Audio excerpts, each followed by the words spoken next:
Baik, selamat pagi, siang, sore, atau malam, Bu Setia dan juga teman-teman.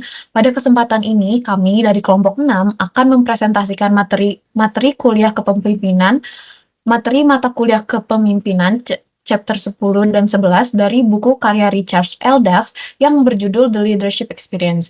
Kami akan membawakan materi Leading Teams dari chapter 10 dan juga materi chapter 11 yaitu Leading Diversity and Inclusion. Nah, sebelum memulai presentasi, izinkan kami untuk memperkenalkan diri terlebih dahulu. Next slide. Oke, di sini ada anggota kelompok 6. Yang pertama ada Jeffrey Budiman dengan NIM 001, lalu dengan NIM 108 ada Vanessa Adeline Swijanti, lalu NIM 116 ada Stasia Fortuna, selanjutnya ada Angelica Putri NIM 123, lalu ada Hansen Wijaya NIM 155, dan yang terakhir ada saya sendiri, Adelina Novika dengan NIM 167. Untuk materi pertama, kami akan membawakan materi dari chapter 10, yaitu Leading Teams. Next slide. Yang pertama itu ada the value of teams. Nah, what is a team? Jadi, tim itu apa? Sebuah tim itu terdiri dari 2 orang atau lebih yang berinteraksi, berkoordinasi, dan juga bertanggung jawab untuk mencapai tujuan bersama. Nah, tidak seperti kelompok pada umumnya, sebuah tim itu membutuhkan saling ketergantungan dan juga kolaborasi dengan para anggotanya yang harusnya memprioritaskan tujuan bersama di atas kebutuhan individu. Next slide.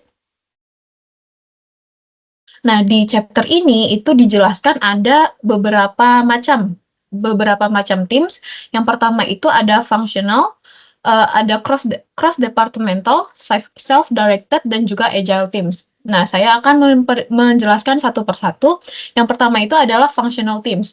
Dalam functional teams ini itu ada hierarki vertikal yang tradisional. Nah, dalam functional teams ini itu terdiri dari supervisor dan juga bawahan langsung dalam sebuah departemen yang sama. Nah, functional teams ini juga dikenal sebagai tim vertikal atau tim komando. Tim ini itu biasanya berfokus pada pencapaian tujuan tertentu melalui aktivitas bersama para anggotanya seperti dalam satu departemen seperti departemen keuangan, SDM, atau penjualan.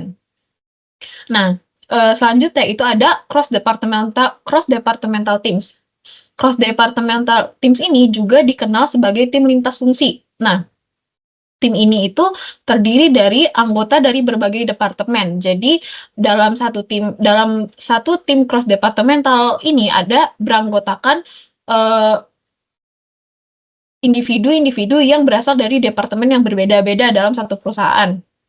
Nah, dalam tim ini itu dibuat untuk menangani proyek yang berdampak pada berbagai bidang, serta memfasilitasi pemberian informasi, koordinasi, dan juga pengembangan ide, solusi, dan juga praktik baru.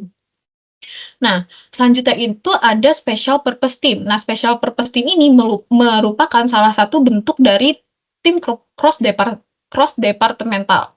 Special purpose team atau tim proyek ini merupakan tim yang dibentuk di luar struktur formal untuk fokus pada tugas tertentu. Ketika tugas tersebut atau proyek tersebut itu telah selesai, telah sukses dilakukan, tim ini itu dibubarkan dan special purpose team ini umumnya juga seringkali menangani proyek-proyek yang kompleks atau proyek-proyek yang memiliki prioritas tinggi. Next slide.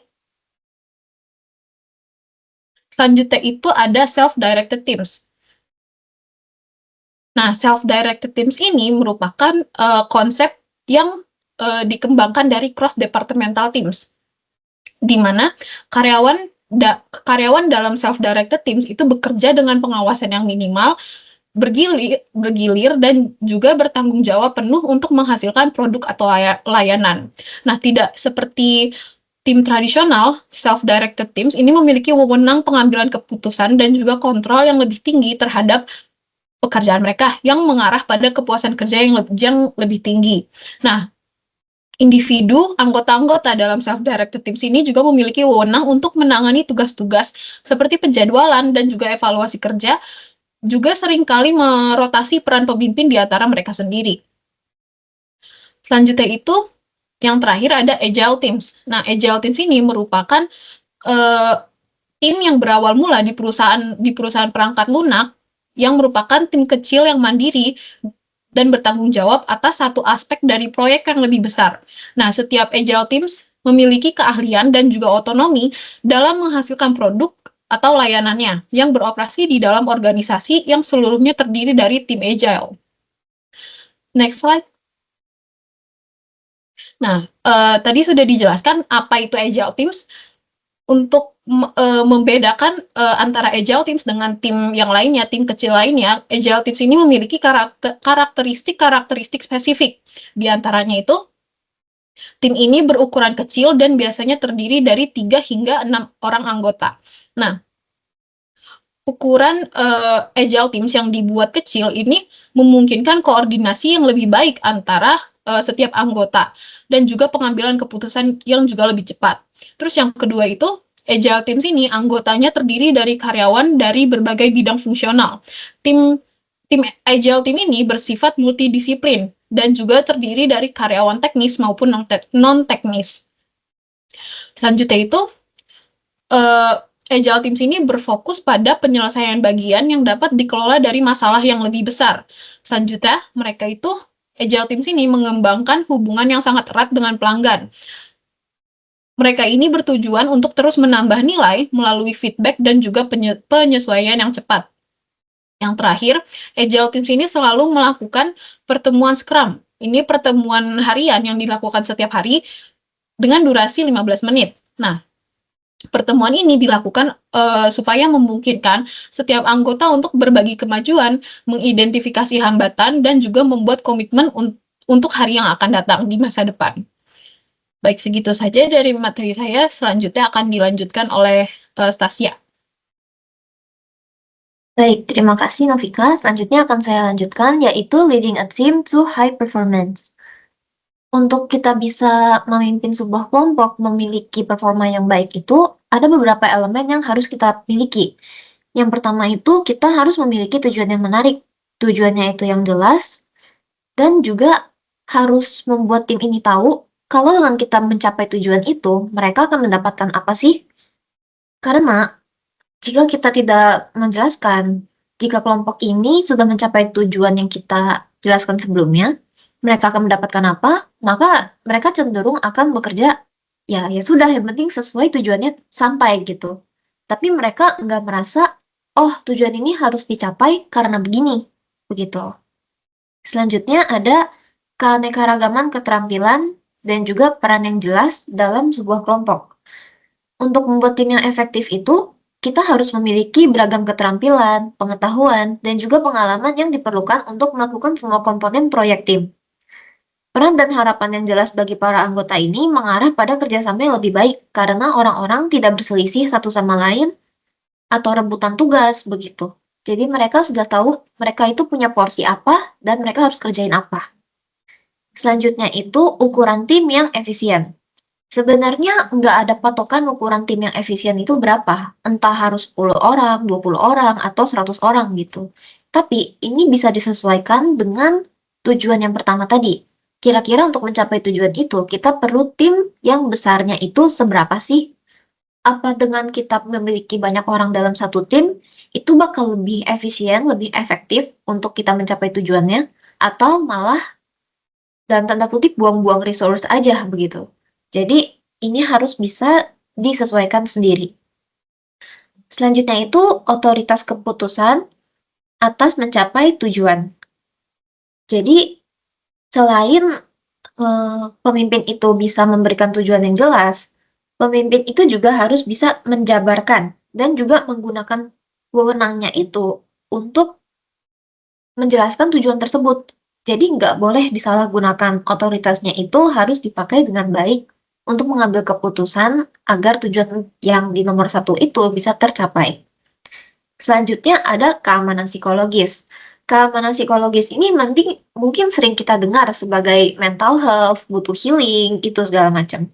Jadi sebenarnya keamanan psikologis ini bisa dalam bentuk dukungan terhadap tim kerja, atau pelatihan-pelatihan berkala yang bisa mengajarkan keterampilan seperti komunikasi, bisa juga nggak di soft skill-nya, bisa juga kayak untuk menjalankan program A, program B, begitu.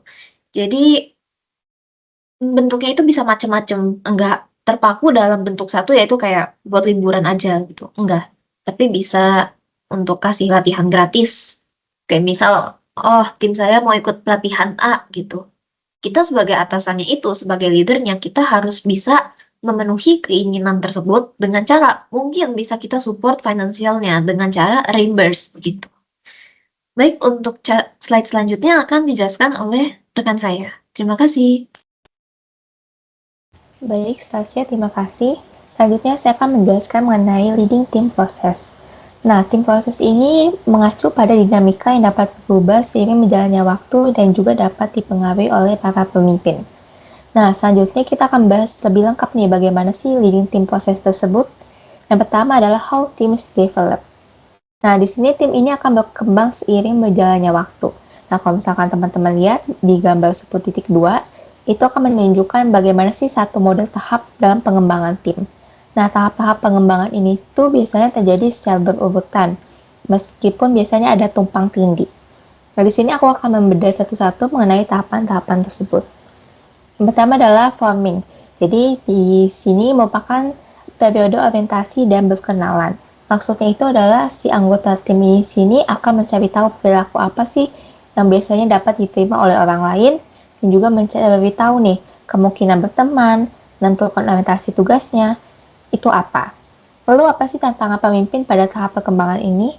Tantangannya itu adalah si pemimpin ini akan memfasilitasi komunikasi dan juga interaksi di antara anggota tim untuk membantu mereka berkenalan dan juga menetapkan pedoman tentang bagaimana sih tim tersebut akan bekerja sama. Nah, lalu hal penting yang perlu dinotis oleh pemimpin tersebut yaitu adalah si pemimpin harus bisa membuat setiap orang merasa nyaman dan menjadi bagian dari tim tersebut. Lalu tahapan selanjutnya adalah storming, dimana kalau misalkan storming ini adalah biasanya lebih ke kita sudah melihat nih bagaimana sih kepribadian individu tersebut tuh sudah jelas kayak gitu. Nah, maksudnya itu apa? Jadi di sini orang menjadi lebih tegas dalam mengklarifikasikan peran mereka. Karena di sini kita sudah lihat juga, oh ternyata individu ini sifatnya bagaimana, kayak gitu. Lalu kalau misalkan untuk tahapan ini ditandai oleh konflik dan juga ketidaksetujuan. Nah, lalu di sini pastinya pemimpin mempunyai peran. Nah, perannya itu apa? Peran pemimpin selama tahap ini adalah untuk mendorong partisipasi setiap anggota tim dan juga membantu orang menemukan visi dan nilai mereka bersama. Lalu tahap selanjutnya adalah norming.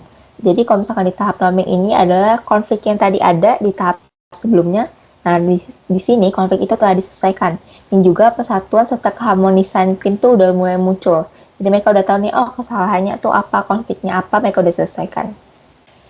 Nah, lalu kalau misalkan di sini konsensus berkembang menjadi siapa pemimpin tim yang alami dan juga peran anggota menjadi lebih jelas. Jadi di sini perlahan-lahan pemimpin itu mulai terbentuk. Kayak, oh ternyata pemimpin yang ini emang lebih bisa memimpin dibandingkan anggota-anggota tim lainnya. Nah, di sini juga anggota mulai memahami keadaan satu tim lainnya dan lain-lainnya. Lalu setelah diselesaikannya perbedaan-perbedaan yang ada, mereka akan mengembangkan rasa kekompakan yang ada. Nah, lalu kalau misalkan di sini si tim pemimpinnya tersebut tuh harus menekankan keterbukaan dalam tim yang juga terus memfasilitasi komunikasi serta memperjelas peran, nilai, dan juga ekspektasi dalam tim tersebut. Lalu selanjutnya adalah performing. Nah, dalam performing ini yang utamanya itu adalah pada pencapaian dan tujuan timnya. Jadi maksudnya di sini adalah si anggota-anggota tim di sini tuh udah mulai berkomitmen terhadap bagaimana sih misi tim tersebut. Nah, mereka juga lebih sering berinteraksi, mengordinasi, dan juga menangani perselisihan-perselisihan yang ada. Nah, pemimpin tim ini tuh harus berkonsentrasi untuk memfasilitasi kinerja tugas yang tinggi dan juga membantu tim untuk mengatur diri sendiri untuk mencapai tujuannya. Lalu di tahap yang terakhir itu adalah adjourning, di mana di sini adalah tahap penundaan terjadi pada komite dan juga tim yang memiliki tugas terbatas untuk dilakukan dan dibubarkan setelahnya. Nah, maksudnya itu apa? Jadi penekanan dalam tahap ini adalah pada penyelesaian dan juga pembubarannya. Nah, jadi kalau misalkan tugas ini tuh udah nggak lagi menjadi prioritas utama. Dan si para pemimpin itu bakalan lebih fokus bagaimana sih kebutuhan sosial dan emosional timnya tersebut. Nah, kalau misalkan di sini pemimpin juga ingin menandakan pembubaran tim dengan ritual atau mungkin upacara. Juga bisa aja adanya sertifikat atau penghargaan yang mungkin bisa dijadikan sebagai penutupan, kayak gitu. Lalu kita lanjut yang B, 10.3b, yaitu adalah tim cohesiveness, dimana kalau misalkan ini kekompakan tim ini tuh didefinisikan sebagai sejauh mana sih anggota tim ini tuh tertarik pada tim, dan juga bagaimana sih mereka bisa termotivasi untuk tetap berada di dalam tim tersebut. Jadi tetap bertahan di dalam tim tersebut. Lalu, kalau misalkan anggota tim yang sangat kompak, pastinya akan berkomitmen pada si aktivitas tim. Seperti contohnya, menghadiri rapat yang ada, dan juga ketika timnya berhasil, mereka juga ikut senang gitu. Nah, kalau misalkan sebaliknya, kalau misalkan anggota tim yang nggak peduli atau tidak kurang kompak, mereka pasti tidak akan peduli dengan kesejahteraan tim. Jadi mau yang satunya gimana, ya udah terserah, yang lainnya juga terserah kayak gimana. Oke, kita masuk ke bagian pertama dulu, determinants of coefficients. Jadi di mana kalau misalkan para pemimpin dapat menggunakan beberapa karakteristik, struktur, dan juga konteks tim untuk mempengaruhi kohesivitasnya. Yang pertama, itu adalah interaksi tim.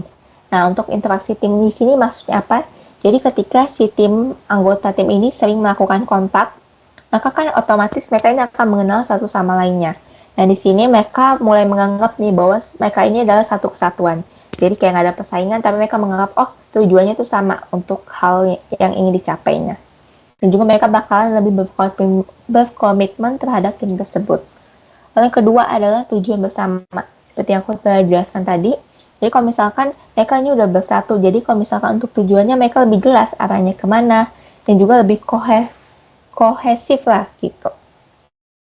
Lalu yang ketiga adalah ketertarikan para pribadi terhadap tim. Nah, maksudnya ini berarti bahwa para anggota tim ini memiliki sikap dan nilai yang sama dan menikmati kebersamaan. Lalu selanjutnya kita akan ke consequence of the coefficient. Jadi kalau misalkan untuk hasil dan kekompakan tim ini tuh dibagi ke dalam dua kategori. Itu adalah moral dan kinerja. Untuk kohesivitas yang tinggi memiliki efek yang hampir sama baiknya terhadap kepuasan yang juga sama kerja anggota timnya. Boleh di next. Oke, kita akan bahas sedikit mengenai team norms. Jadi kalau misalkan ini adalah apa sih? Ini adalah standar perilaku informal yang dimiliki bersama dengan anggota tim yang juga bisa memandu perilaku mereka. Jadi norma-norma ini tuh memang sangat berharga karena mereka akan memberikan bagaimana sih kerangka acuan tentang apa yang diharapkan dan juga apa sih yang bakal diterima.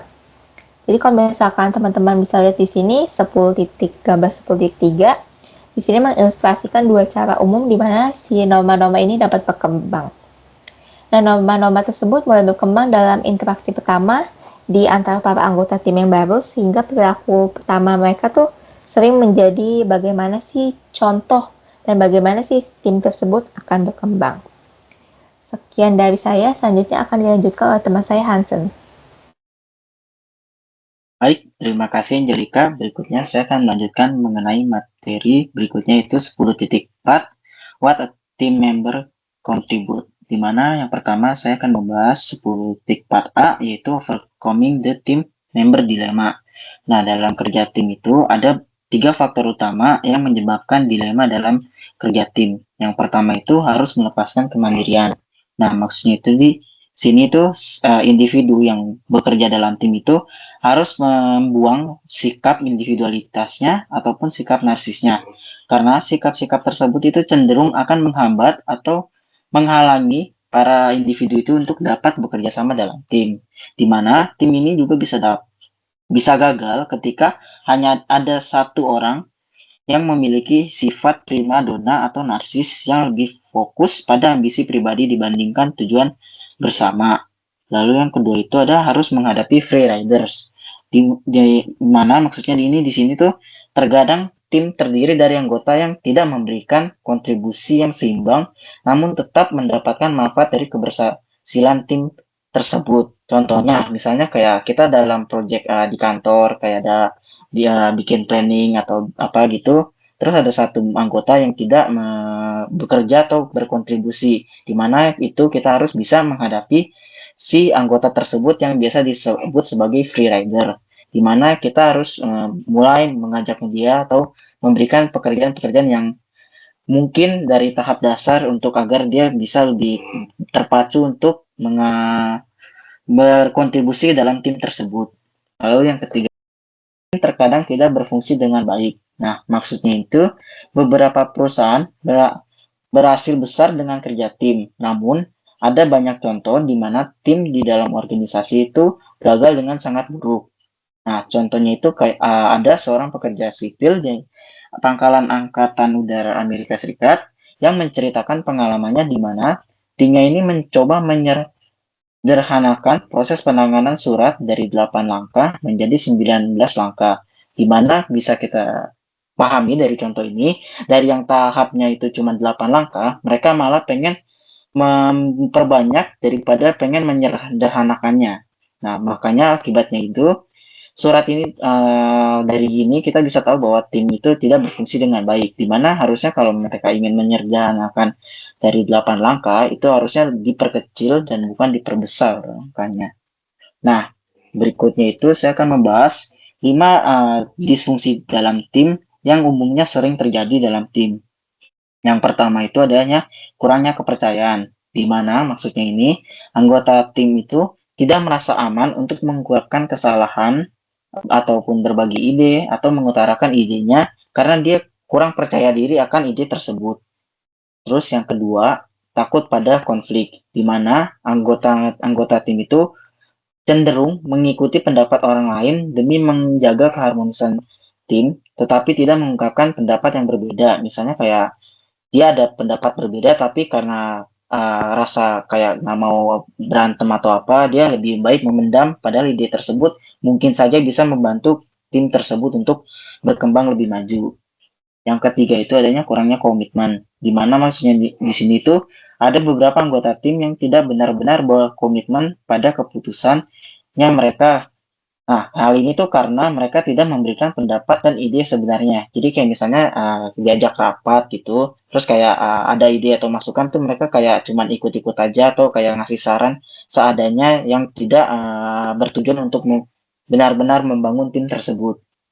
Terus yang keempat itu adalah menghindari akuntabilitas, di mana itu anggota tim ini maksudnya tuh tidak menerima tanggung jawab atas hasil dan sering kali menyalahkan orang lain ketika masalah itu terjadi. Contohnya kayak misalnya ada anggota yang dia salah catat atau salah bikin plan, terus dia malah nyalain timnya lain atau anggota lain yang kayak harusnya di cross check lagi. Padahal kan dari awal yang salah tuh dia sendiri. Nah, itu. Terus yang kelima itu dan terakhir itu adalah tidak memperhatikan hasil, di mana maksudnya itu di sini tuh anggota tim seringkali menempatkan ambisi pribadi atau kebutuhan departemen dirinya sendiri di atas hasil kolektif perusahaan. Kayak contohnya misalnya kayak dia dari anggota bagian sales, dia lebih mentingin oh pokoknya kita harus jual tanpa memperhatikan kayak pembeliannya atau pos dari sellingnya atau marketingnya. Boleh di next. Nah, berikutnya ini saya akan membahas 10.4b, yaitu team member roles, di mana ada setiap tim itu membutuhkan anggota yang memenuhi kebutuhan penting tim untuk menyelesaikan tugasnya dan membina kesatuan, kepuasan, dan kesejahteraan anggota. Nah, agar sebuah tim dapat berhasil dalam jangka panjang, diperlukan perilaku berorientasi terhadap tugas dan perilaku berorientasi berhubungan di dalam tim, di mana di sini tuh ada dua. Yang pertama itu task specialist role, di mana task specialist role itu dikaitkan dengan perilaku yang membantu tim mencapai tujuannya. Nah, orang yang berperan sebagai spesialis ini seringkali menunjukkan perilaku seperti ini. Yang pertama itu ada memulai ide, di mana biasanya orang-orang yang mempunyai task specialist role itu dia selalu mengusulkan solusi baru atau ide baru untuk masalah tim yang sedang dihadapi. Lalu yang kedua itu ada memberikan pendapat. Jadi kayak ya dia lebih sering menawarkan atau memberikan pendapat tentang solusi atas tugas dan memberikan umpan balik yang jujur atas saran orang lain. Terus yang ketiga itu adalah mencari informasi. Jadi teks spesialis itu lebih kayak dia mencari fakta-fakta dan bukti-bukti yang relevan dengan tugas yang sedang dialami oleh tim tersebut. Terus yang keempat itu ada meringkaskan, di mana jadi tim teks spesialis role itu mengaitkan berbagai ide yang dengan masalah yang dihadapi, terus jadi dia menarik ide bersama ke dalam perspektif ringkasan. Jadi dari ide semua member, dia jadiin satu untuk dibuat satu ide yang terbaik untuk tim tersebut. Lalu yang terakhir itu ada memberikan energi, di mana teks spesialis role ini cenderung merangsang tim untuk bertindak ketika minatnya menurun. Contohnya kayak di hari itu kayak semuanya lagi pada down, dia biasanya kayak yang men-cheerful atau kayak menyemangati para timnya kayak ayo ayo guys kita bisa gitu contohnya. Terus yang kedua itu ada social emotional role. Nah, sosial emotional role ini mencakup perilaku yang menjaga kesejahteraan emosional masyarakat dan memperkuat identitas sosial. Nah, orang yang mengadopsi peran sosio emosional ini itu menunjukkan beberapa perilaku di mana yang pertama itu encourage, di mana maksudnya itu bersikap hangat dan menerima ide orang lain, memuji dan mendorong orang lain untuk memberikan kontribusi mereka terhadap tim tersebut. Yang kedua itu ada harmonize. Yang maksudnya itu adalah ini merekonsiliasi konflik kelompok dan membantu pihak-pihak yang berbeda pendapat mencapai kesepakatan. Dimana kayak misalnya ada dua member yang berantem, terus dia kayak mencari jalan tengahnya agar member tersebut bisa baikan dan bisa bekerja lagi dengan timnya. Yang ketiga itu reduce tension, di mana dia kayak bercanda atau dengan cara lain melampiaskan emosi ketika kelompoknya ini tuh sedang mengalami tegang, di mana kayak misalnya lagi adu argumen dan tidak ada yang mau ngalah, biasanya tuh dia kayak bercanda atau mencairkan suasana agar suasana kembali tenang dan para member itu bisa berpikir dengan kepala terbuka. Terus yang keempat itu ada follow, di mana dia kayak mengikuti tim dan menyetujui gagasan-gagasan anggota tim lainnya. Jadi kayak dia mengikuti dan sembari kayak memberikan masukan-masukan juga. Terus yang kelima dan terakhir itu ada compromise, yang dimana tuh dia kayak mengubah pendapat dirinya sendiri untuk menjaga keharmonisan tim. Contohnya kayak dia punya pendapat atau kritik yang mungkin bisa menyakiti perasaan anggota lain, dia perhalus pendapatnya agar tim tersebut utuh harmonisannya. Oke, Berikutnya saya akan menjelaskan 10.5 yaitu leading virtual and global team. Nah, tim virtual itu terdiri dari anggota yang tersebar secara geografis atau secara organisasional yang memiliki tujuan yang sama dan terhubung melalui teknologi informasi dan telekomunikasi yang lebih maju. Nah, kadang-kadang tim virtual juga merupakan tim global. Nah, tim global itu sendiri adalah tim lintas batas yang terdiri dari anggota dari berbagai negara yang aktivitasnya tersebar di berbagai negara. Nah, di sini tuh ada gambar difference between konvensional, virtual, and global team. Di mana kalau tim yang konvensional itu dia kayak collated atau face to face gitu, kayak mereka komunikasinya secara face to face, terus member kulturnya atau kerja kebudayaan timnya itu sama gitu. Terus leader challenge-nya itu cenderung lebih tinggi karena kan mereka face to face bertemu. Jadi otomatis leadernya itu harus bisa meng-approach masing-masing member yang ada di tempat itu. Kalau virtual itu special distance itu dia lebih scattered, di mana kayak terpisah. Jadi kayak bisa aja satu member ada di cafe atau di rumah atau mungkin lagi ada di tempat lain. Terus komunikasinya itu mediated, cenderung kayak mereka memakai media-media online untuk bertemunya, dan kebudayaan membersnya itu sama seperti yang konvensional, dia pasti kebudayaannya itu sama. Dan di sini leader challenge-nya itu lebih tinggi dari konvensional karena leadernya itu lebih sulit untuk mengontrol anggota timnya karena kan mereka tidak bertemu face to face secara langsung dan lebih sulit untuk mengapproach membernya karena itu berbasis online kan. Jadi kan nggak mungkin kalau misalnya kayak ada konflik dia tegur di meeting itu langsung. Jadi otomatis dia harus ngechat atau meet secara atau call pribadi dengan anggota tersebut. Terus tipe tim yang ketiga itu global. Nah, global ini special design-nya itu sangat lebar, di mana kayak misalnya ada satu member yang lagi ada di Indonesia, terus satu member lagi di Malaysia, atau satu member lagi di Singapura. Nah, komunikasinya itu juga sama seperti yang virtual, dia memakai base application untuk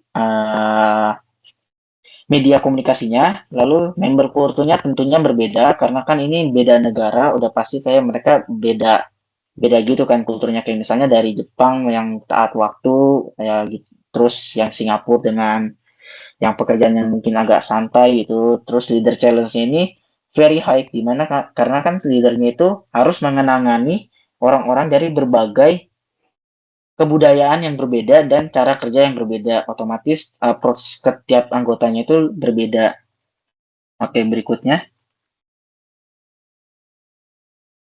Berikutnya itu 10.5a, use of virtual team. Nah, tim virtual ini memungkinkan organisasi untuk mengakses talenta global.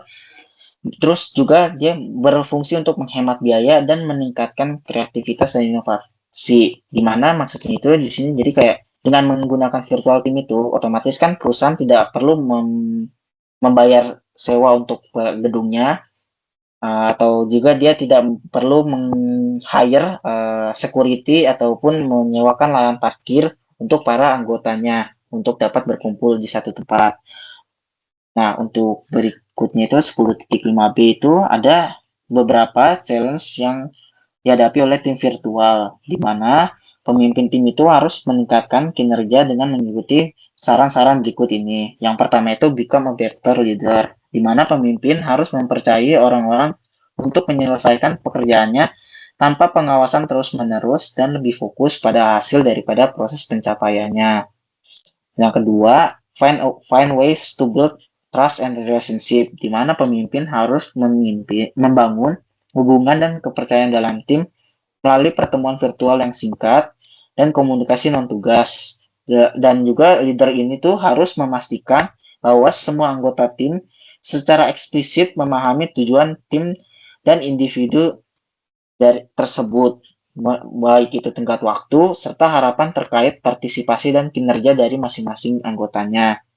Yang ketiga dan terakhir itu shape team culture and ground rules, di mana pemimpin ini tuh juga harus menciptakan lingkungan virtual yang aman secara psikologis, di mana setiap anggotanya itu merasa nyaman untuk menyampaikan kekhawatiran, terus mengakui kesalahan mereka, berbagi ide, mengungkapkan ketakutan, dan meminta bantuan antar anggota atau bahkan meminta bantuan kepada leader itu sendiri.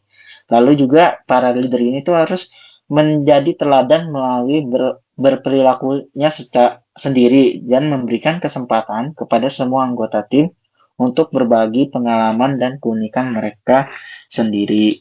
Berikutnya akan dilanjutkan oleh teman saya.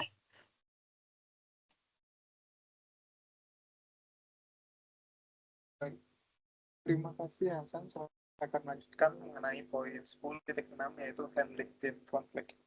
Nah, potensi konflik dalam tim itu meningkat, terutama di tim virtual atau jarak jauh karena tingginya risiko miskomunikasi dan kesalahpahaman.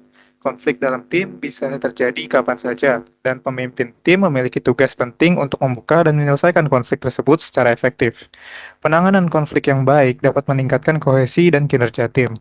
Tim berkinerja tinggi cenderung memiliki tingkat konflik yang lebih rendah dan lebih berfokus pada tugas daripada hubungan pribadi. Nah, kita pertama bisa masuk ke 10.6a, yaitu types of conflict. Di mana types of conflict ini sendiri dibagi menjadi dua, yaitu task conflict dan juga relationship conflict. Nah, pertama task conflict. Task conflict ini sendiri adalah konflik yang berkaitan dengan perbedaan pandangan mengenai tujuan atau tugas yang harus diselesaikan. Sementara relationship conflict itu adalah konflik yang timbul karena ketidakcocokan pribadi yang memicu ketegangan dan rasa permusuhan antara anggota tim. Nah, penelitian ini menunjukkan bahwa task conflict itu dapat mengarah pada keputusan yang lebih baik, sedangkan relationship conflict biasanya berdampak negatif pada efektivitas tim. Oke. Selanjutnya ada 10B, yaitu mengenai penyeimbangkan konflik dan kerjasama, di mana sejumlah kecil konflik itu dapat bermanfaat karena mencegah terjadinya groupthink, di mana anggota tim terlalu setuju demi menjaga keharmonisan, namun terlalu banyak konflik dapat menimbulkan penurunan kinerja dan komitmen anggota tim. Sedangkan terlalu sedikit konflik membuat tim tidak mendapat manfaat dari perbedaan pendapat. Lalu yang C ada cost of conflict, di mana cost of conflict ini dibagi menjadi 3, yaitu yang pertama ada persaingan sumber daya, di mana anggota tim bersaing untuk mendapatkan sumber daya seperti uang atau informasi. Lalu yang kedua ada perbedaan tujuan, yaitu berbeda tujuan antar departemen atau individu dalam organisasi dapat memicu konflik. Dan yang ketiga itu ada yang namanya fault lines, di mana ini adalah perbedaan demografis atau nilai pribadi yang dapat membagi tim menjadi sekelompok yang berkonflik. Selanjutnya adalah 10.6D, yaitu styles to handle conflict, di mana styles to handle conflict ini sendiri dibagi menjadi 5. Yang pertama itu ada domination, di mana domination ini menekankan ketegasan untuk mendapatkan hasil sesuai keinginan sendiri. Dan gaya domination ini itu sendiri cocok untuk situasi yang darurat. Yang kedua ada avoiding, di mana avoiding sendiri adalah mengabaikan konflik ketika masalah dianggap sepele atau ketika waktu diperlukan untuk pengumpulan informasi. Yang ketiga ada kompromisi. Di kompromisi ini adalah mencari solusi tengah yang memuaskan kedua pihak. Ideal saat kedua belah pihak memiliki kekuatan yang setara. Yang keempat ada accommodating, yaitu memberikan jalan bagi pihak lain ketika menjaga keharmonisan lebih penting daripada kemenangan pribadi. Dan yang terakhir ada collaborating, di mana collaborating sendiri itu adalah melibatkan kedua belah pihak untuk menemukan solusi yang menguntungkan semua pihak dan membutuhkan negosiasi yang substansial pada umumnya. Oke, kita langsung saja masuk ke study case. Kita dari chapter 10 ini mengambil study case 1, yaitu wins. Oke, di study case 1 ini sendiri itu akan saya jelaskan gambaran singkatnya mengenai apa kasus ini. Jadi kasus ini itu terjadi di sebuah perusahaan manufaktur, yaitu Bishop's Engineer Plastics, yang dihadapkan pada keputusan besar mengenai apakah akan tetap melanjutkan outsourcing produknya ke China atau dia bisa melakukan reshore atau membawa kembali operasi produksinya ke Amerika Serikat.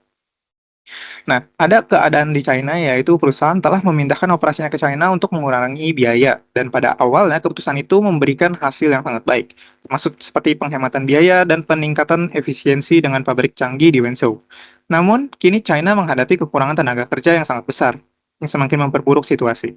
Ini menyebabkan pabrik-pabrik kesulitan untuk mencari pekerja yang terampil, dan manajer terpaksa untuk turun langsung ke lini produksi.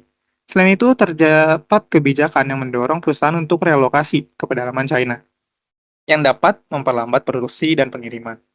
Nah, keuntungan dan tantangan dari reshoring contohnya ada di sisi lain, ada dorongan untuk reshore, di mana membawa kembali produksi ke Amerika Serikat. Keuntungannya itu termasuk seperti memperpendek jalur pemasukan, mengurangi biaya pengiriman, meningkatkan respons terhadap pelanggan, dan kemungkinan kualitas produk yang lebih baik.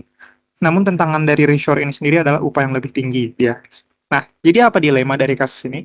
Dilema yang dihadapi dalam kasus ini adalah pihak manajemen perusahaan termasuk Ben Davidson dan Kassar itu melihat bahwa kedua opsi tetap di China atau reshoring memiliki keuntungan dan tantangan yang signifikan. Di sisi lain, ada juga konflik internal di antara anggota dewan dengan tokoh seperti Joan yang lebih mendukung reshoring, sementara Robert yang lebih mempertahankan outsourcing ke China. Konflik ini menuntut analisis yang lebih mendalam untuk mencari kompromi atau solusi yang menguntungkan kedua. Karena itu kita bisa masuk langsung saja ke analisisnya. Pertama itu ada identifikasi masalah, di mana dalam identifikasi masalah ini sendiri ada 2 poin, yaitu perbedaan pendapat antara Joan dan Robert. Apakah perusahaan harus terus beroperasi di China atau melakukan reshoring ke Amerika Serikat?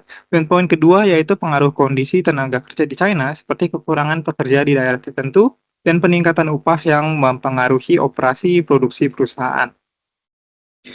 Sementara rumusan masalahnya juga kita ada 2 poin, di mana yang poin pertama adalah bagaimana perusahaan dapat memutuskan antara mempertahankan operasional di China atau melakukan reshoring dengan mempertimbangkan faktor biaya dan keuntungan. Sementara poin kedua adalah apa cara terbaik untuk mengatasi perbedaan pandangan antara anggota dewan seperti Joan dan Robert untuk mencapai keputusan yang disepakati.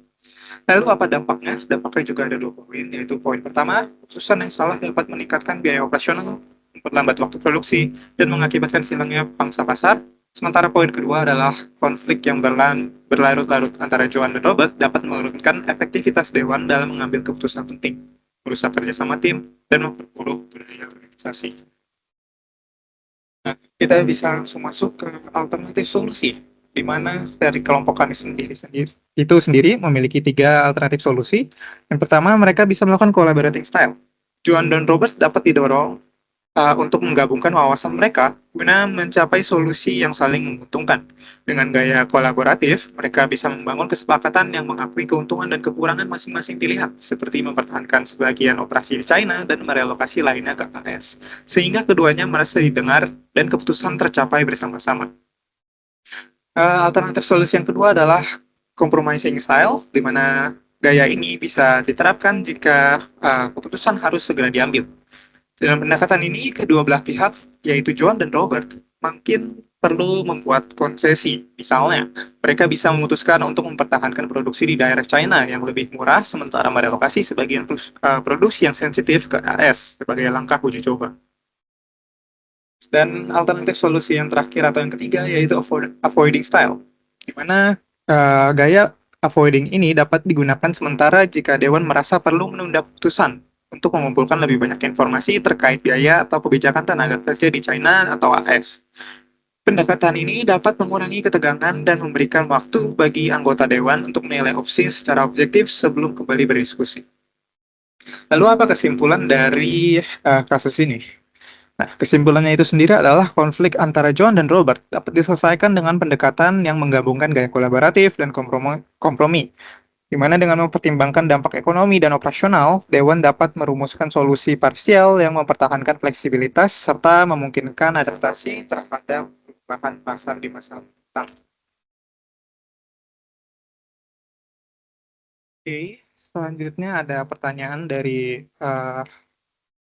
kasus ini, di mana ada 3 pertanyaan. Pertanyaan pertama adalah, was Halford-Henry conflict appear among the board members? Explain. Oke, dalam kasus ini sendiri, kelompok kami melihat bahwa gaya konflik yang terlihat antara Joan dan Robert cenderung dominating dan avoiding. Robert cenderung mempertahankan posisinya mengenai outsourcing ke China, sementara Joan tampaknya memiliki posisi kuat dalam kebijakan reshoring. Kedua pihak ini keras kepala dan tidak bersedia untuk mendengarkan atau bekerja satu sama lain. Ini menunjukkan gaya dominating, di mana mereka memaksakan pendapat masing-masing tanpa mencoba mencari solusi yang bersama. Gaya dominating sendiri digunakan ketika individu sangat asertif dan kurang kooperatif, yang tampaknya sesuai dengan konflik John dan Robert. Di sisi lain, beberapa anggota dewan lainnya mungkin menggunakan gaya avoiding, karena tidak ingin terlibat langsung dalam konflik antara John dan Robert. Pertanyaan kedua adalah, what option do Ben and Casey have for helping resolve the conflict between John and Robert? What conflict styles might they adapt for this meeting? Oke, menurut kelompok kami, Ben dan Casey ini memiliki beberapa opsi untuk menyelesaikan konflik antara John dan Robert. Salah satu opsinya adalah menggunakan gaya compromising, di mana mereka mencari solusi tengah yang bisa diterima kedua belah pihak. Misalnya, mereka bisa menyarankan menggabungkan sebagian dari kedua pandangan, itu mempertahankan sebagian operasi di China sambil mulai memperluas produksi ke dalam negeri. Mereka juga bisa menggunakan gaya collaborating yang merupakan pendekatan paling kooperatif dan asertif. Dalam gaya ini, Ben dan Casey dapat mendorong Joan dan Robert untuk bersama-sama mencari solusi yang menguntungkan semua pihak dengan mempertimbangkan semua sudut pandang. Gaya collaborating ini sendiri cocok digunakan ketika solusi jangka panjang dan berkualitas tinggi diperlukan, dan melibatkan diskusi mendalam serta pengambilan keputusan bersama.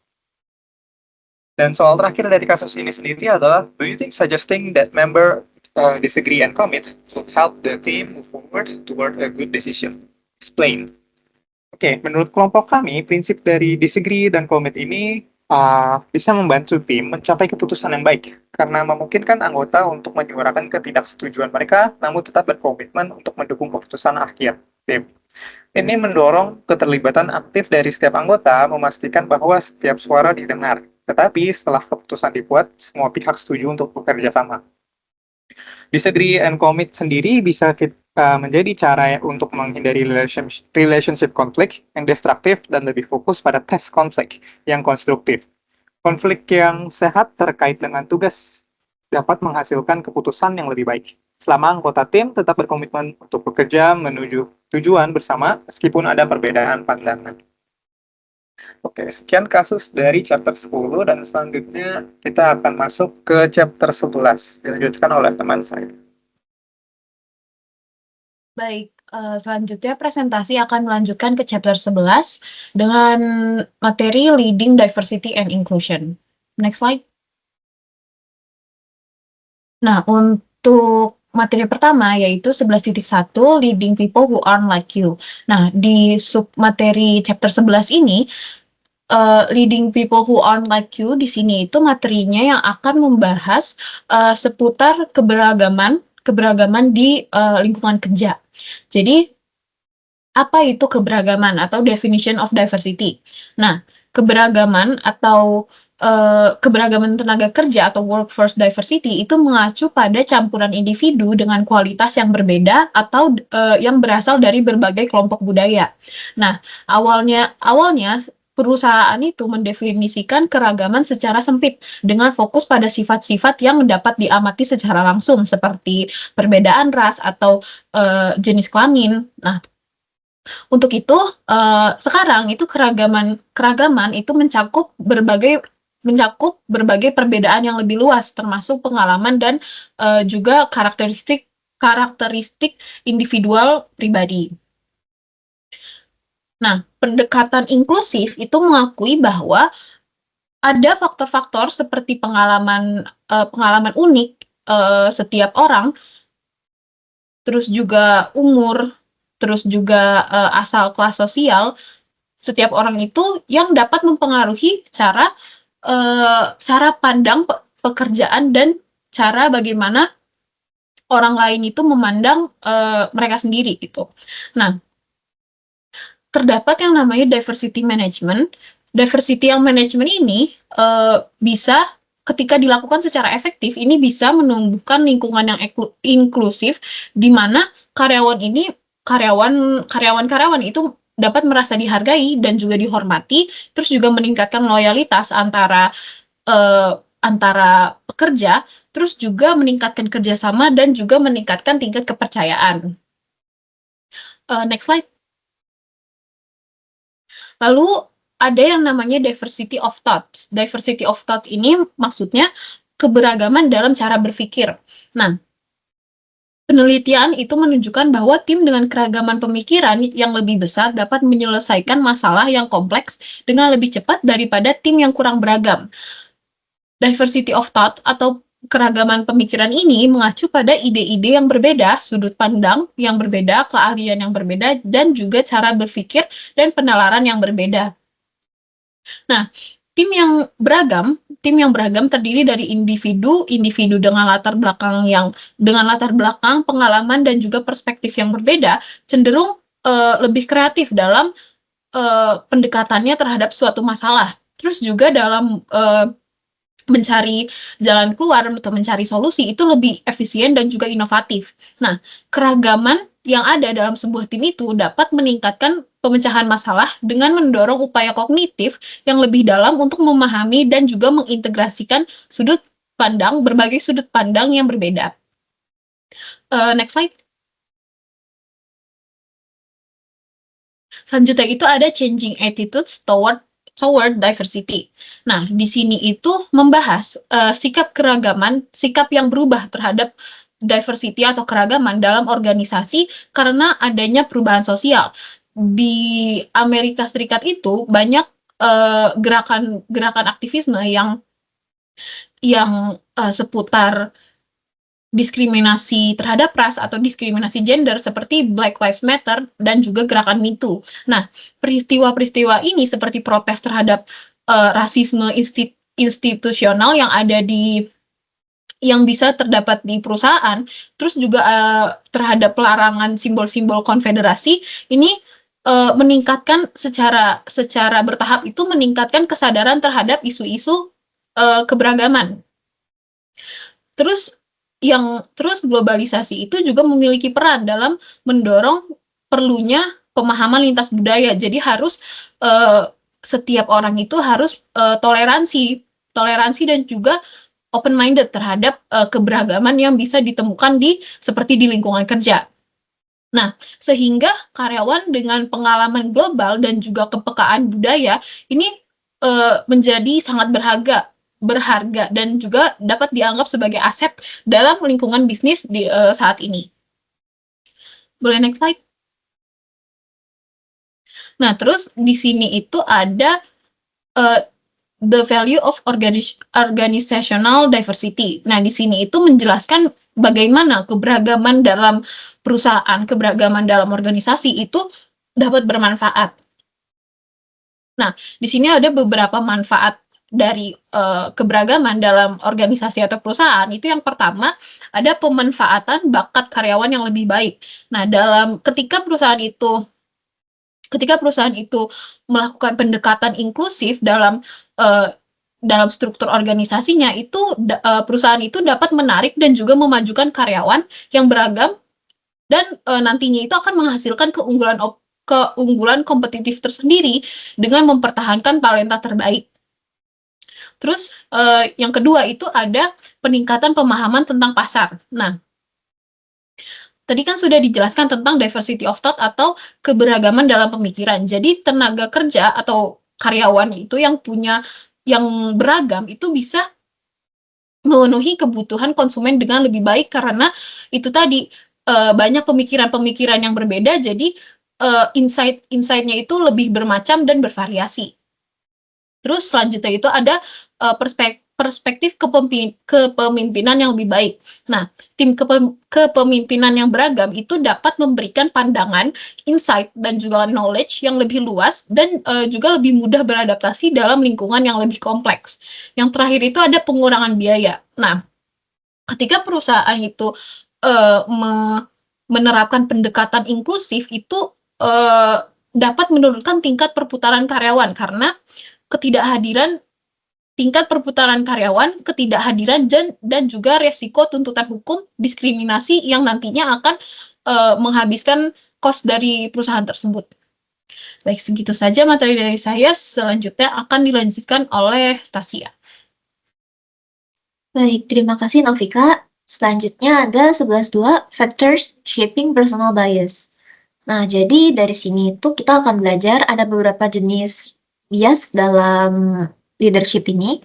Yang pertama itu ada unconscious bias atau bias yang tidak sadar. Bisa juga disebut sebagai bias yang tidak terduga. Nah, merujuk pada nilainya ini, pada namanya, bias ini bisa muncul tanpa disadari oleh seseorang yang sedang melakukan bias tersebut. Bisa terhadap satu individu, bisa juga terhadap satu kelompok. Nah, bias ini tuh bisa terjadi karena apa sih? Sebenarnya bias ini tuh bisa muncul karena adanya pengalaman hidup, dipengaruhi oleh lingkungan sosial, baik sosial seperti kita kehidupan biasa ya, dengan masyarakat, tetangga gitu, atau dari sosial media. Nah, bisa juga muncul karena perbedaan budaya. Contoh bias yang tidak disadari ini tuh yang paling sering terjadi itu bias rasial. Biasanya itu orang-orang sadar nih, oh rasis itu nggak baik gitu. Dan tentunya karena kita tahu rasis itu nggak baik, kita juga nggak mau dong menjadi orang yang melakukan hal tersebut. Tapi secara nggak sadar, ini tuh bisa muncul dari diri kita sendiri, walaupun kita udah berusaha buat nggak begitu ya teman-teman.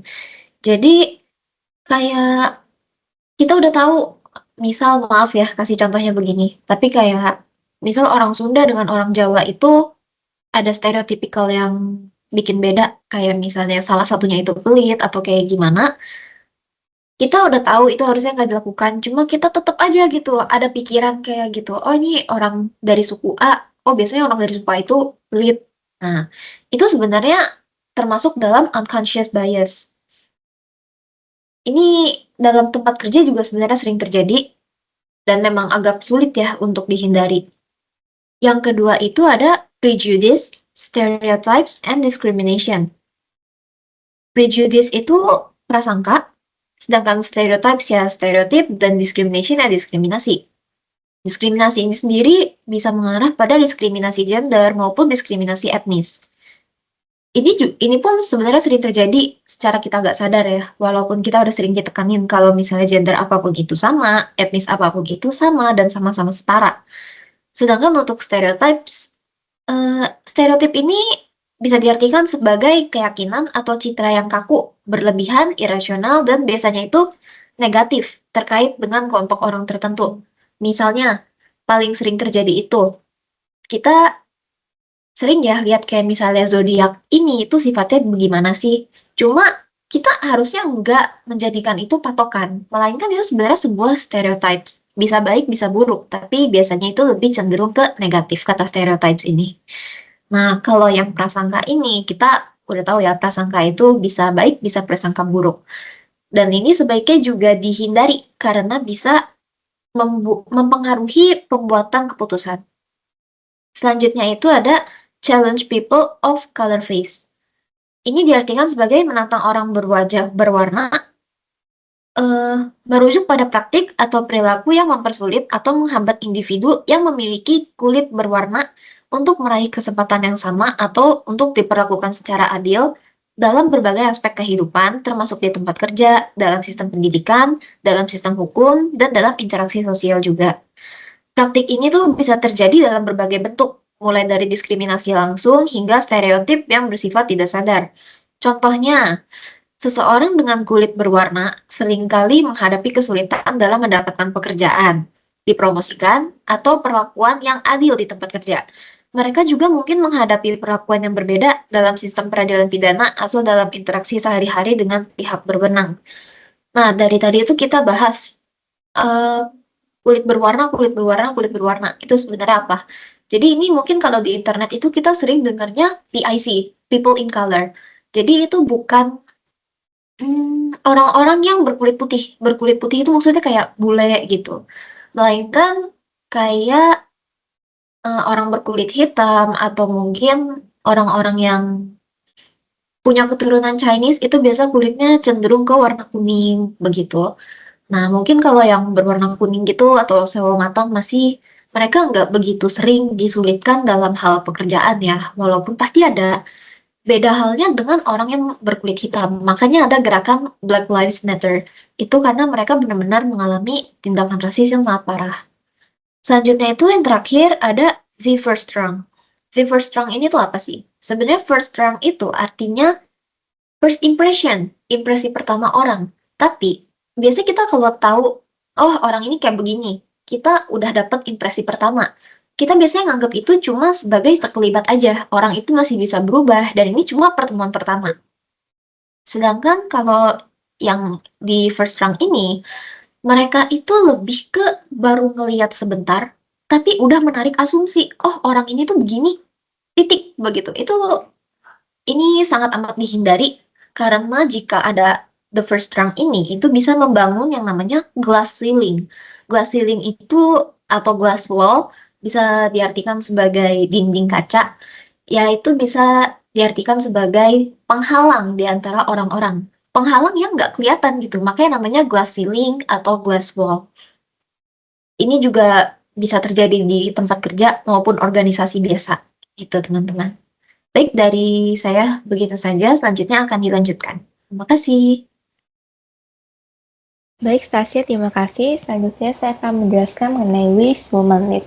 Jadi ada sebuah studi menunjukkan bahwa ternyata organisasi ini lebih banyak pemimpin perempuan yang memiliki hasil keuangan hingga 65% lebih tinggi daripada mereka yang tidak memiliki perwakilan perempuan. Kita akan ke pembahasannya selanjutnya, itu adalah Woman as Leader. Jadi menurut James Gabarino, yang merupakan seorang penulis dan juga profesor pembangunan manusia di Cornell University, menyatakan bahwa wanita lebih mampu menyampaikan apa yang dibutuhkan masyarakat modern dari orang-orang yang memperhatikan materi aturan, kompetensi verbal, dan berurusan dengan hubungan interpersonal di kantor. Nah, ternyata pengamatan ini bukan hanya pengamatan asal-asalan saja. Pengamatan ini ternyata didukung fakta bahwa ternyata pemimpin wanita biasanya memang dinilai lebih tinggi oleh bawahan dalam keterampilan interpersonal, serta faktor-faktor lainnya seperti perilaku tugas, komunikasi, kemampuan untuk memotivasi orang lain, dan juga tujuan prestasinya. Lalu kita ke yang selanjutnya. Is leader style gender driven? di mana beberapa peneliti ini telah meneliti pertanyaan nih, seperti apakah wanita memimpin secara berbeda dari pria? Nah, meskipun yang kita ketahui secara generalisasi luasnya, bahwa ternyata penelitian ilmu sosial menunjukkan bahwa kualitas komunal yang dominan, seperti contohnya kasih sayang dan kebaikan, lebih diasosiasikan dengan wanita secara umum, dibandingkan dengan kualitas agent yang dominan seperti ketegasan dan daya saing, itu ternyata lebih diasosiasikan dengan pria. Nah, setiap pemimpin juga dapat belajar mengadopsi gaya yang lebih inklusif dengan memperhatikan perilaku nonverbal yang juga mengembangkan keterampilan seperti mendengarkan, empati, kerjasama, dan juga kolaborasi. Sekian dari saya, selanjutnya akan dilanjutkan oleh rekan saya. Baik, terima kasih Angelika. Berikutnya saya akan melanjutkan mengenai 11.4 Becoming an Inclusive Leader. Nah, salah satu tujuan organisasi global saat ini adalah untuk memastikan bahwa semua orang, baik perempuan, etnis minoritas, orang muda, gay dan lesbian, orang cacat, orang tua, ras minoritas, serta laki-laki kulit putih diberikan kesempatan yang sama dan diperlakukan dengan adil dan hormat. Nah, pemimpin bervariasi dalam kepekaan atau keterbukaan mereka terhadap budaya, sikap, nilai, dan cara lain dalam melakukan sesuatu. Nah, berikut ini ada 5 tahap kesadaran keberagaman individu. Yang pertama itu tahap 1, yaitu defense. Nah, pemimpin di tahap ini melihat perbedaan sebagai ancaman, di mana mereka cenderung menggunakan stereotip negatif dan hanya peduli pada pemenuhan persyaratan hukum seperti tindakan afirmatif atau pencegahan pelecehan seksual. Nah, pada tahap 2, yaitu minimizing difference. Nah, pada tahap ini tuh pemimpin berusaha meminimalkan perbedaan dengan fokus pada kesamaan. Namun, mereka sering tidak menyadari bias, halus, dan mikroagresi yang masih terjadi seperti komentar tidak sensitif atau sikap diskriminatif yang secara tidak langsung dilakukan. Nah, pada tahap 3 yaitu acceptance, di mana pemimpin proaktif menerima dan menghargai perbedaan seperti gender, ras, dan disabilitas. Nah, karena keberagaman ini tuh dianggap penting untuk kemajuan suatu organisasi dan pemasaran produk baru. Dimana kayak misalnya contohnya kayak produk-produk tertentu yang cocok dengan gender tertentu, kayak misalnya baju-baju yang cocok dengan baju yang diperagakan oleh baju wanita, kayak misalnya dress, itu kan otomatis memerlukan gender perempuan untuk mempromosikannya. Lalu di tahap keempat yaitu adaptation, di mana pemimpin ini harus mampu berempati dengan berbagai perspektif budaya dan berkomitmen pada kesetaraan serta inklusivitas. Nah, di mana mereka ini sering menjadi sekutu bagi karyawan yang kurang terwakili serta mendukung mereka dalam menghadapi diskriminasi. Lalu yang tahap terakhir itu yaitu tahap 5, yaitu integration, di mana tahap ini adalah puncak kesadaran keberagaman, di mana organisasi ini tuh bebas dari stereotip dan prasangka, di mana juga semua karyawan itu dinilai berdasarkan kompetensinya dan tidak ada kelompok yang merasa dirugikan. Oke, berikutnya saya akan membahas 11.5 How Leaders Encourage the Advancement of the Underrepresented Employees.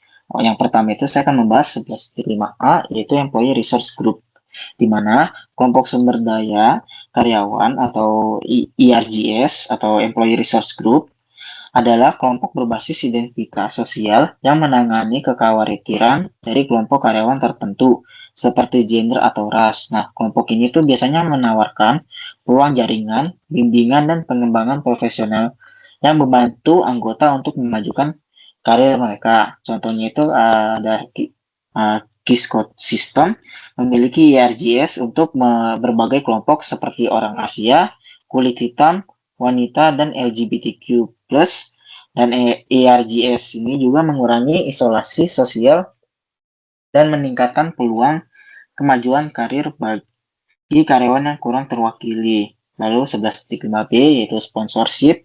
Nah, sponsorship ini adalah metode yang kuat untuk mempromosikan karyawan yang kurang terwakili ke tingkat organisasi yang lebih tinggi. Nah, hal ini tuh berbeda dengan mentor yang memberikan nasihat. Sponsor ini tuh lebih melibatkan seorang eksekutif senior yang secara aktif mendukung dan memperjuangkan karir karyawannya.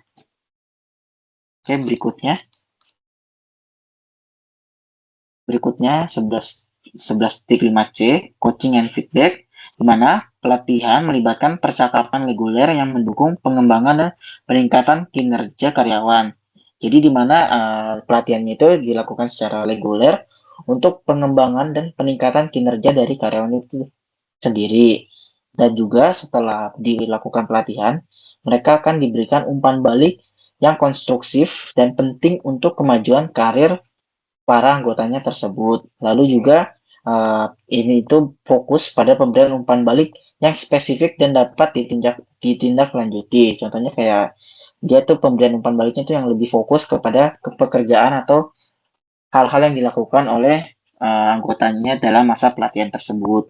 Yang keempat, 11.5D, expanded recruitment effort, di mana organisasi itu meningkatkan strategi rekrutmen mereka untuk menarik lebih banyak pelamar dari berbagai latar belakang. Misalnya, Nationwide dan perusahaan top lainnya itu secara aktif merekrut di acara dan asosiasi yang fokus pada orang kulit berwarna dan wanita. Nah, selain itu juga ada beberapa perusahaan yang merelokasi atau membuka kantor baru di daerah dengan populasi yang lebih besar dari kelompok yang kurang terwakili untuk lebih memenuhi tujuan keragaman mereka. Misalnya itu BlackRock dan Airbnb telah membuka kantor di Atlanta untuk mengakses sumber daya bakat yang lebih beragam. Nah, berikutnya akan dilanjutkan oleh teman saya Jeffrey. Terima kasih.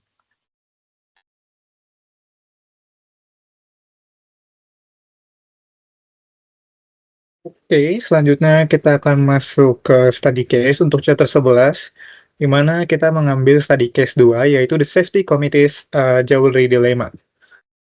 Jadi, saya akan memberikan gambaran singkatnya dulu mengenai kasus tersebut, yaitu kasus ini terjadi di sebuah pabrik pengolahan makanan yang mayoritas pekerjanya adalah wanita keturunan India, seperti si Lela Patel ini. Nah, yang telah bekerja di pabrik tersebut selama kurang lebih 6 tahun. Nah, masalahnya itu muncul ketika pihak manajemen melalui supervisor Bill Evans dan manajemen pabrik yaitu Sam Jones memberlakukan larangan mengenakan perhiasan seperti gelang, cincin, dan kalung di tempat kerja demi alasan keselamatan. Setelah terjadi kecelakaan akibat gelang yang terjepit di mesin. Namun, keputusan ini itu menimbulkan protes dari wanita-wanita keturunan India karena mengenakan gelang memiliki makna budaya dan agama yang mendalam bagi mereka. Gelang bukan hanya simbol pernikahan, tetapi juga tanda penghargaan dari suami kepada istri dan simbol status sosial. Selain itu, ada kekhawatiran bahwa melepas gelang dapat membawa dampak negatif dalam konteks budaya dan agama mereka.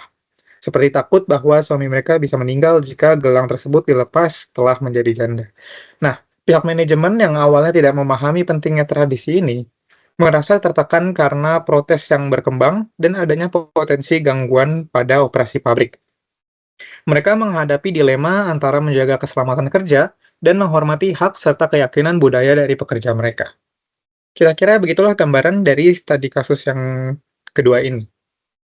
Langsung saja kita masuk ke analisisnya. Yang pertama kita dapat mulai dari identifikasi masalah, di mana kita memiliki 2 poin. Di mana poin pertama adalah konflik budaya dan keselamatan kerja, yaitu kebijakan larangan perhiasan berbenturan dengan tradisi budaya yang kuat bagi pekerja wanita Asia yang menganggap gelang sebagai simbol penting pernikahan dan status sosial mereka. Dan poin kedua yaitu kurangnya pemahaman dan sensitivitas antar budaya dalam kebijakan. Nah, penerapan kebijakan tanpa memahami latar belakang budaya pekerja menciptakan ketidakpuasan dan potensi konflik antara manajemen dan komunitas pekerja Asia. Yang kedua, kita bisa masuk ke rumusan masalah, di mana dalam rumusan masalah ini terdapat 2 poin. Poin pertama adalah bagaimana manajemen dapat menjaga keselamatan kerja tanpa mengabaikan nilai-nilai budaya dan kepercayaan para pekerja. Dan yang kedua, apa pendekatan yang dapat diambil perusahaan untuk memastikan kebijakan keselamatan diterima dengan baik oleh pekerja yang berasal dari budaya yang berbeda. Lalu apa pengaruhnya terhadap dalam kasus ini? Yang pertama itu, Penurunan moral dan produktivitas, di mana jika para pekerja wanita Asia merasa bahwa identitas budaya mereka tidak dihargai, ini dapat mempengaruhi motivasi kerja dan menurunkan produktivitas. Dan pengaruh yang kedua yaitu potensi konflik dan aksi protes. Ketidakpuasan yang tidak tertangani dapat menyebabkan konflik berkepanjangan antara pekerja dan manajemen, yang berisiko mengarah pada aksi protes atau bahkan penghentian kerja. Selanjutnya ada alternatif solusi, di mana dalam alternatif solusi ini kita mendapatkan 3 poin, di mana poin pertama itu mereka dapat melakukan pendekatan yang kolaboratif, problem solving dengan Komite Penasehat Asia. Manajemen dapat bekerja sama dengan Komite Penasihat Asia dan perwakilan pekerja untuk mencari solusi yang memenuhi standar keselamatan tanpa mengabaikan nilai budaya. Misalnya, mereka dapat mengembangkan gelang pengganti yang aman untuk digunakan di area kerja. Solusi yang kedua adalah pelatihan sensitivitas budaya untuk manajer dan supervisor, di mana dengan melatih manajer untuk lebih peka terhadap keberagaman budaya, mereka dapat lebih memahami pentingnya simbol-simbol budaya tertentu bagi pekerja. Ini dapat mengurangi ketegangan dan memungkinkan komunikasi yang lebih baik saat menerapkan kebijakan keselamatan. Dan alternatif solusi yang terakhir adalah mereka dapat melakukan penerapan cultural compromise policy yang fleksibel, di mana perusahaan dapat mempertimbangkan kebijakan keselamatan yang lebih fleksibel dengan memberikan opsi khusus bagi pekerja wanita yang mempertimbangkan gelang budaya mereka. Misalnya, pekerja dapat diizinkan mengenakan gelang yang telah dimodifikasi agar lebih aman di lingkungan kerjanya, atau memfasilitasi penggunaan gelang hanya di area yang aman dari mesin. Nah, jadi apa kesimpulan dari studi kasus ini? Kesimpulan yang dapat kami tarik adalah, dalam menghadapi dilema keselamatan dan budaya ini, perusahaan perlu menggunakan pendekatan kolaboratif dan fleksibel untuk memastikan bahwa kebijakan keselamatan dapat diterima oleh semua pihak. Dengan bekerja sama dengan komunitas pekerja Asia dan meningkatkan sensitivitas budaya, perusahaan dapat menciptakan lingkungan yang aman dan inklusif bagi semua karyawan. Oke, selanjutnya kita akan menjawab 3 pertanyaan dari studi kasus ini. Yang pertama itu, what is your initial reaction to this story? What do you think you had this reaction?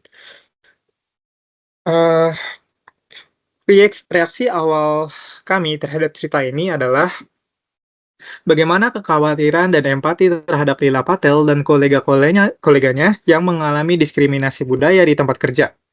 Larangan menggunakan perhiasan yang penting secara budaya dan religius bagi wanita Asia, sementara mengizinkan perhiasan yang lebih umum bagi kelompok lainnya. Hal ini menunjukkan kurangnya pemahaman dan penghargaan terhadap keberagaman budaya di tempat kerja tersebut. Dan kami merasa demikian karena kebijakan tersebut tampaknya tidak mempertimbangkan dimensi keberagaman yang lebih luas, terutama keberagaman pemikiran dan budaya. Hal ini mencerminkan kurangnya inklusi dan sensitivitas terhadap kebutuhan budaya karyawan yang beragam, yang dapat merusak moral dan rasa diterima di tempat kerja. Pertanyaan kedua adalah, based on this limited information, how would you rate this organization in terms of honoring diversity and developing leadership diversity? Discuss. Oke, berdasarkan informasi terbatas ini, organisasi tersebut tampaknya memiliki tingkat penghargaan terhadap keberagaman dan pengembangan kepemimpinan yang kurang. Beberapa alasan untuk penilaian ini adalah, pertama, kurangnya sensitivitas budaya. Kebijakan yang diterapkan tanpa mempertimbangkan implikasi budaya atau religius menunjukkan kurangnya pemahaman dan penghargaan terhadap keberagaman budaya. Pengabaian terhadap nilai-nilai dan tradisi budaya karyawan menunjukkan kurangnya kesadaran tentang pentingnya keberagaman pemikiran dan sensitivitas terhadap kebutuhan individu. Poin kedua yang menjadi alasan kami adalah karena reaksi terhadap ketidakpuasan. Ketidakmampuan untuk menghadapi ketidakpuasan yang muncul dan keengganan untuk berdialog dengan perwakilan kelompok Asia menunjukkan kurangnya keterampilan dalam mengelola dan mengakomodasi keberagaman. Ini bisa mengindikasikan ada tantangan dalam mengembangkan kepemimpinan yang inklusif. Sementara alasan kami yang ketiga dan yang terakhir adalah kebijakan yang tidak inklusif. Nah, kebijakan yang membatasi hak karyawan berdasarkan perbedaan budaya tanpa memberikan alternatif atau kompromi yang memungkinkan pengakuan terhadap kebutuhan budaya menunjukkan pendekatan yang kurang inklusif dalam mengelola keragaman. Oke, selanjutnya adalah soal terakhir atau yang ketiga, yaitu if you were a top executive at this company, how would you handle this problem? Oke, sebagai eksekutif puncak di perusahaan ini, kami akan mengambil beberapa langkah untuk menangani masalah ini secara efektif. Pertama itu, kita bisa meningkatkan kesadaran dan pendidikan tentang keberagaman.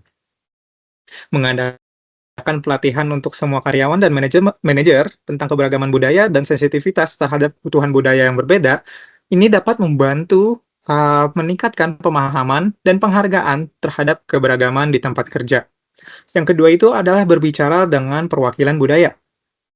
Nah, dengan mengadakan dialog terbuka dengan perwakilan dari komunitas Asia dan kelompok sumber daya karyawan untuk memahami kekhawatiran mereka secara mendalam, ini dapat menyusun kelompok kerja yang melibatkan perwakilan dari berbagai latar belakang untuk mengevaluasi dan menyesuaikan kebijakan yang ada. Poin ketiga yaitu merevisi kebijakan untuk memperhitungkan keragaman. Nah, dengan menyusun kebijakan yang lebih inklusif, yang mempertimbangkan kebutuhan budaya dan religius karyawan, sambil tetap menjaga standar keselamatan, ini mungkin dapat menawarkan alternatif seperti penggunaan perhiasan yang dapat dilepas dengan mudah atau memiliki perlindungan khusus yang lebih memadai. Untuk poin keempat, yaitu mengembangkan budaya inklusif, di mana menerapkan model 5 tahap kesadaran dan tindakan keragaman individu untuk memastikan semua pemimpin dan karyawan menghargai dan memahami perbedaan. Hal ini memastikan bahwa kebijakan dan praktek perusahaan mendukung lingkungan kerja yang inklusif dan adil bagi semua individu. Dan poin terakhirnya adalah evaluasi dan monitoring, di mana secara teratur mengevaluasi dan memonitor dampak dari kebijakan dan praktek keberagaman di tempat kerja, mengumpulkan umpan balik dari karyawan, dan membuat penyesuaian diperlukan untuk meningkatkan lingkungan kerja dan mengatasi masalah yang muncul. Oke, sekian adalah hasil dari presentasi kami mengenai chapter 10 dan 11. Mohon maaf jika ada salah kata, dan terima kasih.